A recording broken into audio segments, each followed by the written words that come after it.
Mobile झोपेचा दुश्मन आणि झोप तुमचा सर्वात मोठा फॅट बर्नर आहे. तुम्ही पण रात्री 11 नंतर मोबाईल स्क्रोल करत बसता का?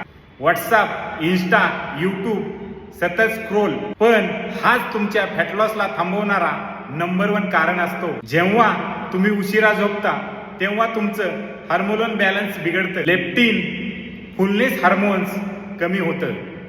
घेरलिन, हंगर्स हार्मोन वाढतं आणि सकाळी उठल्यावर जास्त भूक, जास्त क्रेविंग, फॅट गेन. फक्त रात्री 10 नंतर मोबाईल बंद करा. ब्ल्यू लाईट बंद झाली की मेलाटोनिन, झोपेचं हार्मोन नीट काम करतं. डीप स्लीप मिळते आणि बॉडी फॅट बर्न मोडमध्ये जाते. आजपासून नो मोबाईल 10 PM रूल सुरू करा. 7 दिवसात फरक जाणवेल. चांगली झोप, चांगला मेटाबॉलिझम, जलद फॅट लॉस. पुढील हेल्दी टिप्ससाठी मला फॉलो करायला विसरू नका.